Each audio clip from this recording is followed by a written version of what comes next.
Hello everybody, and thank you for tuning in to the weekly report. Second Amendment in the firing line. Gun control was already a Biden administration priority before the recent shootings in Georgia, Colorado, and Virginia. In fact, the House of Representatives passed two gun control bills weeks before the shootings. One of the House-passed bills expands background checks to include private sales, including those made at gun shows. Under this bill, someone who is not a licensed federal arms dealer cannot sell a firearm without first relinquishing it to a federally licensed dealer. The dealer must then conduct a background check on the prospective purchaser. The second bill allows the federal government to indefinitely delay a background check, thus indefinitely delaying a gun purchase. Other legislation introduced in Congress would create a national firearms registry, which would only facilitate gun confiscation. This same legislation would forbid anyone under 21 from owning a gun. The ban does not apply to the military, so it will not stop the majority of gun violence committed by 18 to 21-year-olds. The bill requires Americans to obtain a federal license before getting a firearm, but individuals cannot receive a license unless they undergo a psychological evaluation. The psychological evaluation mandates could lead to individuals losing their Second Amendment rights because they once suffered from depression. It could also cause people to lose their Second Amendment rights because someone told the police they may become violent.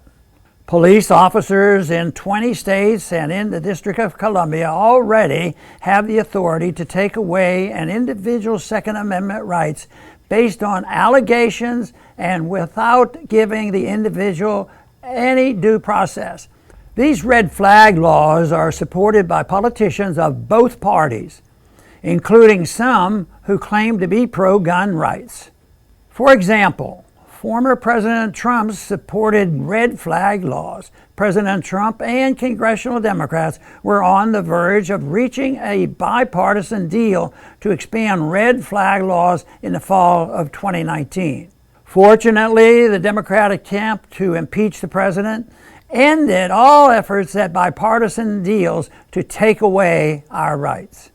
A psychological evaluation could also be used to deny an individual's Second Amendment rights because they may engage in domestic terrorism. Among those likely to be considered as potential domestic terrorists are opponents of U.S. foreign policy, mass surveillance, the income tax, the Federal Reserve, and ironically, gun control. There is also legislation to reinstate the assault weapons ban.